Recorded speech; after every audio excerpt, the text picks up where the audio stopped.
तो एक ऐसा कंडीशन वाला केस जो मैक्सिमम इंजीनियर बोलते हैं, जो कि उनका सप्लाई सब सही है बट डिस्प्ले नहीं है, जिस केस में बायस कर लेते हैं, फिजिकल इंस्पेक्शन करते हैं, बहुत सारा चीज़ होता है, आखिरकार जाके प्रॉब्लम आ जाता है सीपीयू पे, है ना। और यहाँ पे मैं दिखाता हूँ मेजर करके कि इसमें क्या क्या सप्लाई है और इसका करंट बिहेवियर भी दिखाता हूँ। तो करंट जैसे नॉर्मल बिहेवियर है इसका ऐसे ही है, और एक सप्लाई यहाँ पे मिल रहा है, दूसरा यहाँ ये एक यहाँ पे है और एक ये मिसिंग है, ठीक है। और एक पिन नंबर 8 का 3.3 और ये 3.3 5 वोल्ट, ये तो खैर बाद में आता है बट ये नहीं आ रहा है, उसका रीज़न ढूंढेंगे, बताता हूँ। यानी कि हमने ढूंढ के रखा है, एक्चुअली छोटा सा केस तो नहीं था, ये लंबा केस था। और ये एज ए डेड रिसीव हुआ था, बट ये अब ऐसा कंडीशन बन गया कि अब करंट प्रॉपर ले लेता है बट ये डिस्प्ले नहीं आता है। तो हमने डायग्नोस किया तो हमें कोर सेक्शन में दिक्कत लगा, तो हमने सोचा कि इसमें एक छोटा सा वीडियो रिकॉर्ड करके जो काम करने वाले हैं हमारे बिगिनर्स, उनके काम आ जाएगा। शायद क्या होता है, कभी कभी वो सीपीयू में हीट लगा देते हैं, तो ये ऐसा ना करें बोल के ये छोटा सा केस मैं यहाँ पे दिखा रहा हूँ। तो यहाँ पे अगर देखा जाए तो मैं फिर से अगर दिखाऊँ तो करंट प्रॉपर ले रखा है, यानी कि जहाँ पे आना चाहिए और रिस्टार्ट हो गया वहाँ पे करंट है बट डिस्प्ले नहीं है। और एक सप्लाई नहीं बन रहा है, जो कि ऑलवेज वो आप नॉर्मली मल्टीमीटर से पता नहीं चल पाएगा ये, क्योंकि ये ऑन होके बहुत जल्दी ऑफ हो जाता है ना।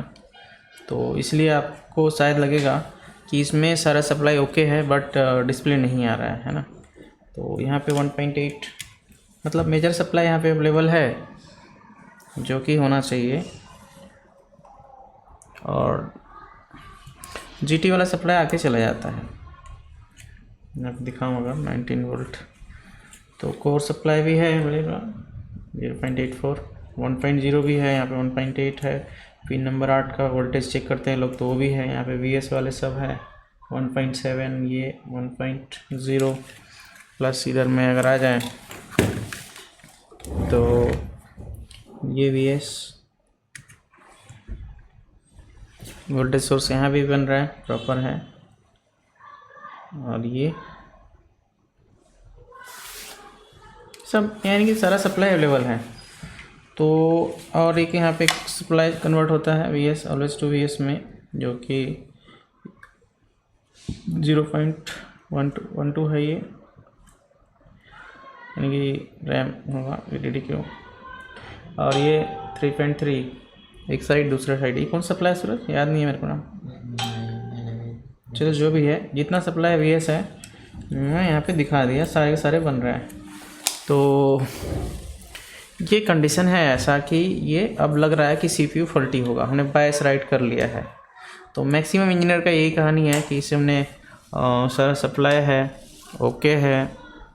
अब ओके उनके हिसाब से रहता है या किसके हिसाब से रहता है वो तो पता नहीं चल पाता, क्योंकि आप क्या चेक करते हैं, आपका नॉलेज किस लेवल का है, आपको क्या क्या लगता है कि मतलब कौन से सप्लाई होने चाहिए नहीं होने चाहिए, अकॉर्डिंगली आप सही बताते हैं कि सारा सप्लाई है बट डिस्प्ले नहीं आ रहा है। तो ऐसा होता नहीं है, बहुत सारे सप्लाई होते हैं जो लोग चेक ही नहीं करते हैं। आप सिंपल हम एक 1.0 कोर सप्लाई, 1.8 और 1.2 ये सब चेक कर लेते हैं, बट सोर्स पे चेक करते हैं हम, सोर्स पे जहाँ से अवेलेबल हो रहा है। लेकिन डेस्टिनेशन पे कौन से जगह पे लगा है, बहुत सारे जगह पे लगे हुए हैं, कोई चेक नहीं कर पाएगा, इवन मैं भी नहीं चेक करता। बट मैं एज्यूम कर पाता हूँ कि अगर इस कंडीशन कुछ चेंजेस है तो किस तरह का और कहाँ पे कौन से सेक्शन में अगर काम करूँगा तो थोड़ा बहुत मेरा सोल्यूशन मिल जाएगा। तो इस तरह का एक्सपीरियंस बनाना पड़ता है। आप टूल यूज़ करेंगे या फिर आप ज़्यादा काम करेंगे या फिर R&D करेंगे तो आपको मालूम चल जाएगा, कोई बड़ा चीज़ नहीं है। तो अब यहाँ पे कोर सेक्शन में फॉल्टी है बोल के हम यहाँ पे कैसे पहुँच गए, क्योंकि यहाँ पे हमने को दो चीज़ लेके आया है, एक तो SPI कम्युनिकेशन, दूसरा 2-3 चीज़ लेके आया, जैसे SPI कम्युनिकेशन हो गया, दूसरा बायस कन्फर्मेशन यानी कि बायस प्रॉपर राइट किया हमने, कोई शॉर्टिंग नहीं है, तीसरा चौथा और क्या होगा यहाँ पे आपका SVAD कम्युनिकेशन प्रॉपर है। तो ये सारे चीज़ जो है रैम हमने चेंज करके देखा, ये सब चीज़ जो है इसके बाद चेक करने के बाद प्रॉपर कंफर्मेशन होने के बाद में हम यहाँ तक पहुँचे कि अपने को अब चलना चाहिए कहाँ, कोर सेक्शन में। तो अगर कोर सेक्शन में अगर आएंगे तो अगर SPI पे क्या देखना है, SPI पे ऐसे तो कुछ डिकोडिंग वाला आइटम नहीं है, तो जस्ट एक एक्सपीरियंस में दिखा देता हूँ जो हमने क्या चेक किया। और हालांकि दिखाऊंगा तो पता नहीं अब इसमें क्या बोलेंगे लोग। और थोड़ा सा मेरा DSO बंद है अभी फ़िलहाल, तो दिखाता हूँ कि यहाँ पे क्या है। वेवफॉर्म आप देख लीजिए। अब मैं इसमें क्या किया नहीं किया वो तो अलग बात है, क्या समझा वो तो मैं समझा भी नहीं पाऊँगा। जस्ट मैं एक कंडीशन दिखा दे रहा हूँ ताकि आप देख लो आप सभी, और आप एक अजम्पशन लगा लेना इस तरह से, या फिर आप एक्सपीरियंस करो कि इसमें क्या हो सकता है। फिलहाल ये ऑफ है, मैं अभी चालू करता हूँ इसे। तो मैं एक ही पिन को देख रहा हूँ क्योंकि सारा तो देख नहीं सकते ना यहाँ पे। और कम्युनिकेशन काफ़ी सारा है। एक बार रिबूट भी होगा यहाँ पे, एक बार रिबूट हुआ ये यानी कि ऑफ हो गया, ये दोबारा से ये चालू होगा। दोबारा से चालू हुआ, चालू तो हो गया। अब 306 मिली एम्पीयर करंट कंजप्शन है यहाँ पे, और वापस 305 पे आके रुक गया ये, यानी कि आइडल हो गया। अब यहाँ पे कोई कोड यानी कि कोई कम्युनिकेशन चलेंगे नहीं, जबकि एक बार स्टेबल होके फिर से कम्युनिकेशन स्टार्ट होता है ना। तो ये चीज़ नहीं हो रहा है, और ना ही यहाँ पे कोई सप्लाई आ रहा है। अगर मैं फिर से इसको मेजर करूँ तो मैं दिखा देता हूँ एक बार के लिए।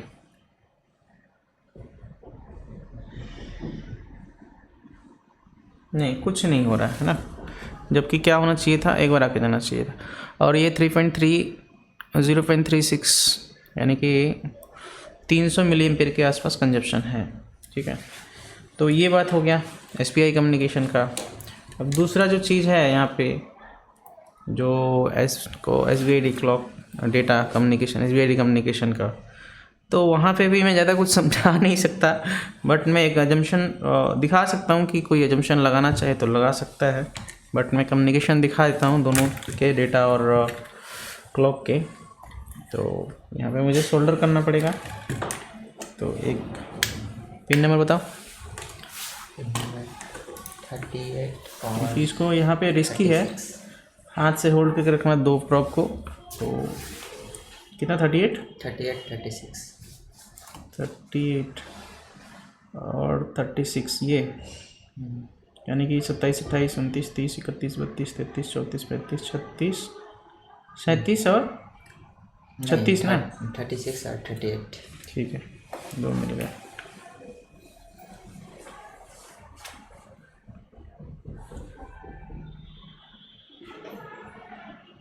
ये है, ठीक है, दो हो गए। अब यहाँ पे अगर देखा जाए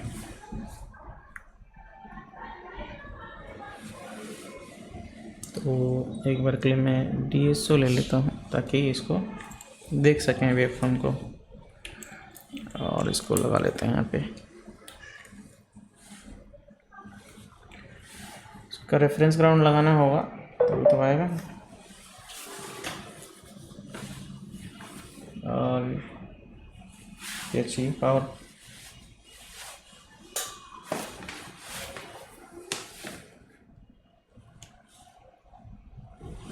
ये हो गया।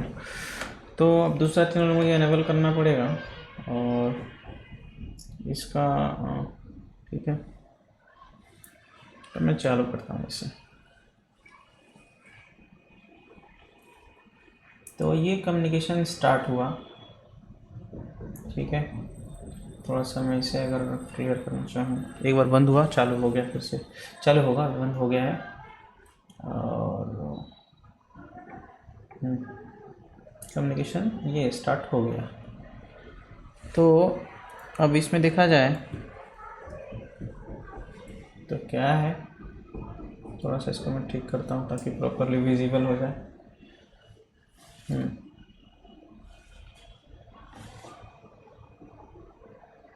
ये SVID कम्युनिकेशन कंटिन्यूसली प्रॉपर आ रहा है, ठीक है, ये चल रहा है। तो ये भी इंडिकेट करता है कि कम्युनिकेशन में कोई गड़बड़ी है नहीं। तो अगर कम्युनिकेशन में गड़बड़ी नहीं है तो जीडी सप्लाई क्यों नहीं बनेंगे, दूसरा जो सप्लाई है वो क्यों नहीं बनेगा एक बार जो आके जाने वाला। तो ये एक तो डाउट है।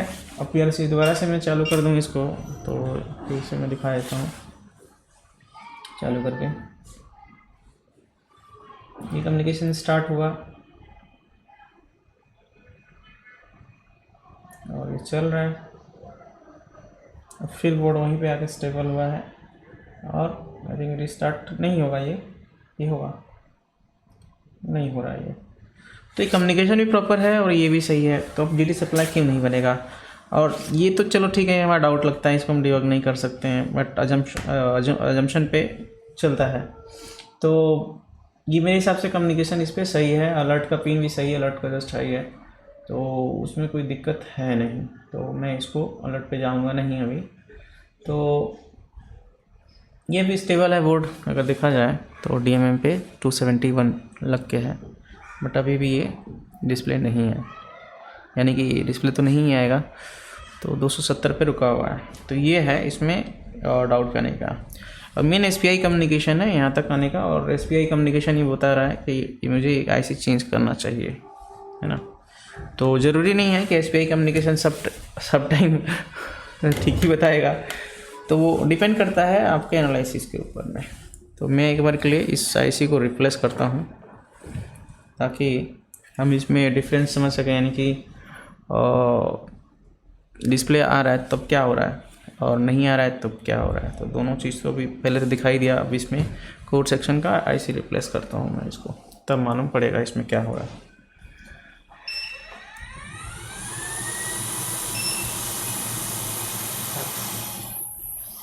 देते हैं फ्लक्स इसमें।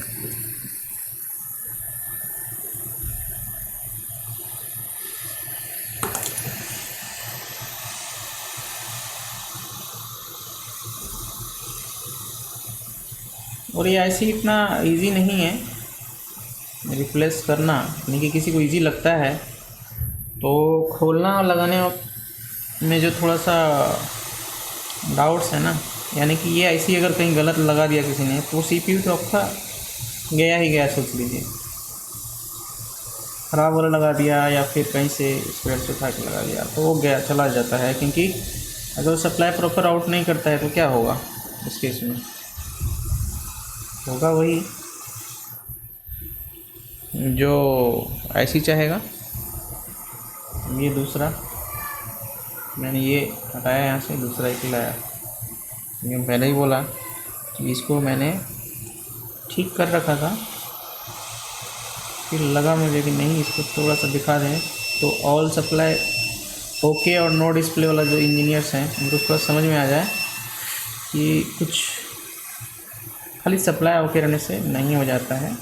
आपके हिसाब से अगर सप्लाई ओके है तो ज़रूरी नहीं है कि ओके ही रहेगा, आपको कुछ ना कुछ उसमें मिसिंग रहता ही है, वो चाहे कम्युनिकेशन लेवल पे हो, चाहे सप्लाई लेवल पे हो, या फिर और कहीं पे कुछ हो सकता है।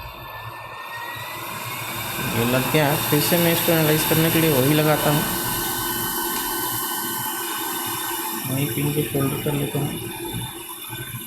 पहले मैं कौन सा किधर लगाया था, चलेगा जो उधर भी लगने से कोई फर्क थोड़ी पड़ता है।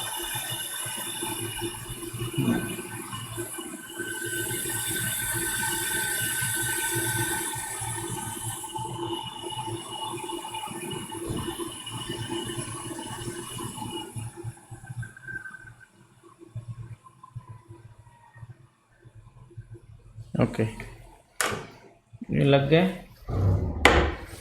फिर अगर चलें इधर तो फिर से DSO पे आ जाएंगे और अब देखते हैं कि क्या हो रहा है इस पर।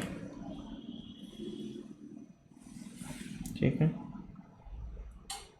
गया, क्या हो गया, क्या हुआ नहीं नहीं कुछ नहीं हुआ, वो नीचे DC मशीन ऐसा लगा कि मुझे शॉर्ट हुआ ऐसा। तो अब चेक करते हैं, इसको चालू करता हूँ और ये हो गया चालू। एक बार LED स्टार्ट हुआ, फिर से ये चालू हो गया।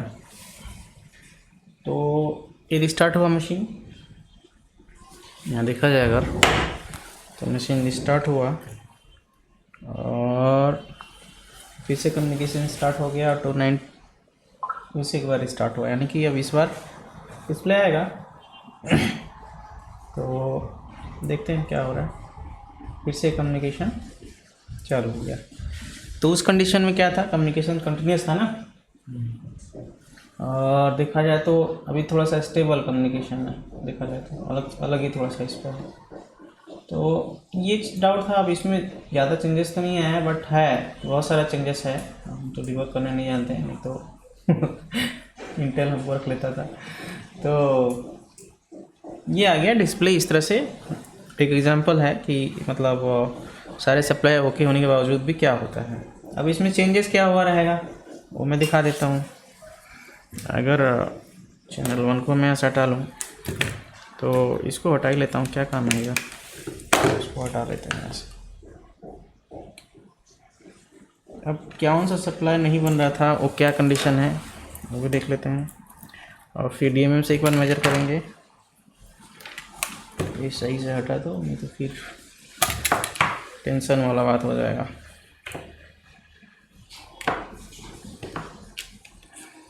तो यहाँ पे DMM यूज़ करता हूँ मैं चेक करने के लिए, और ये सप्लाई नहीं था ना, ठीक है। अब इसको फिर से चेक करता हूँ मैं DMM पे, और देखते हैं क्या DMM पे दिखता है क्या। नहीं दिखा ना, आके गया। मैं भी गया होगा लेकिन दिखा नहीं ना। तो अभी डिस्प्ले आ रहा है, लेकिन आएगा मतलब आया नहीं है। देखते हैं एक बार स्टार्ट होता है। एक RTC सेल देना एक बार।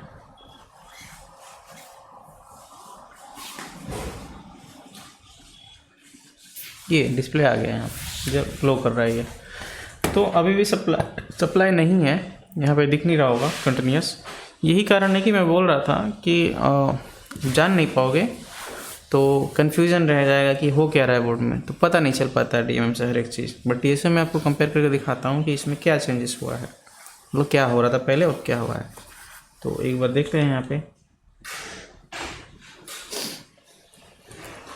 अब ये रहा आपका सप्लाई, अभी भी कुछ नहीं दिखेगा यहाँ पे। और एक चैनल बंद कर लेते हैं ना, दूसरा चैनल नहीं चाहिए। इसका थोड़ा सा कंडीशन चेंज करना पड़ेगा मुझे अभी चैनल का सेटिंग्स, और देखते हैं कि अब क्या है।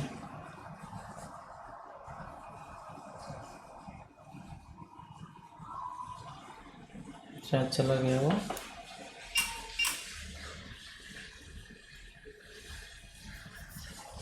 सप्लाई आके चला गया ना। देख लेते हैं फिर से। ये हुआ चालू और ये ऑन हो गया, यानी कि अब इसको ट्रिगर मोड पे मैं ले लूँ तो मुझे क्लियरली पता चलेगा कि ये आके जा रहा है।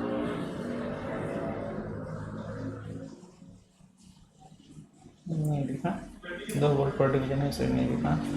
इसको चेंज करते हैं एक बार 1 वोल्ट पर डिवीजन, क्योंकि ये कम रहता है। फिर से लेंगे सैंपल और 1x पे। अरे यार,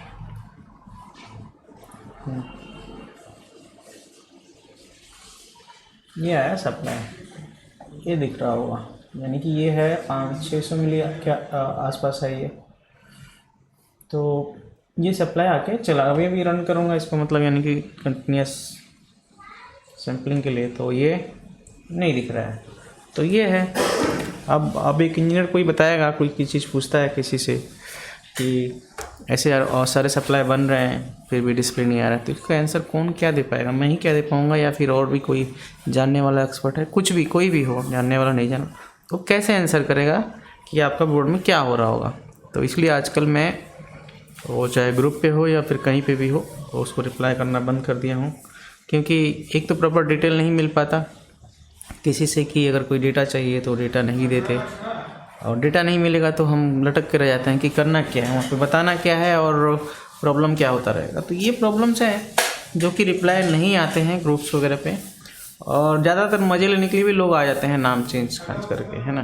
तो ये भी एक कारण है कि जो एक्सपर्ट लोग हैं ना, नाम चेंज करके आ जाते हैं ग्रुप में, या फिर मतलब पूछने के लिए, तो मतलब अलग हिसाब से उनको चेक करने के लिए। तो चेक करने के लिए थोड़ी कोई बैठा है। तो बेहतर है कि अगर जो बिगनर्स हैं या जो लोग एक्चुअल में सीखने वाले हैं या फिर कोई नॉलेज शेयर करने वाले हैं, तो वो अगर जब तक नहीं चाहेंगे तब तक ऐसे लोग क्या है, जो एक्चुअल में जो बिगनर्स हैं जिनसे वो कमा खा रहे हैं, उनको आगे बढ़ने नहीं देंगे। तो अब बिगनर्स को सोचना पड़ेगा कि उसको किसको सपोर्ट करना है, किसको नहीं करना है, किसको अच्छा बोलना है, किसी को ख़राब बोलना है। अगर जो एक्चुअल में गलत काम कर रहा है उसको गलत बोलो, आवाज़ उठाओ, और जो नहीं कर रहा है उसको भी बोलो कि आप सही कर रहे हो या गलत कर रहे हो। तो ये चीज़ करना पड़ेगा बिगनर्स को ही। और साथ ही साथ मैं ये भी बोलना चाहूँगा कि यार रेट्स वगैरह ख़राब मत करो। बिगनर्स जो भी हैं, या फिर आपको अगर नॉलेज नहीं है कि आपके काम का वैल्यू क्या है, तो कहीं से पूछो या मार्केट में क्या चल रहा है उसके हिसाब से पूछो चलो, क्योंकि अभी भी टाइम ख़राब नहीं हुआ है। अभी भी अगर कोई सुधारना चाहे मार्केट को सुधर सकता है। लेकिन है जी विश, मिलते हैं एक दूसरे किसी केस में, तब तक के लिए सभी को नमस्ते।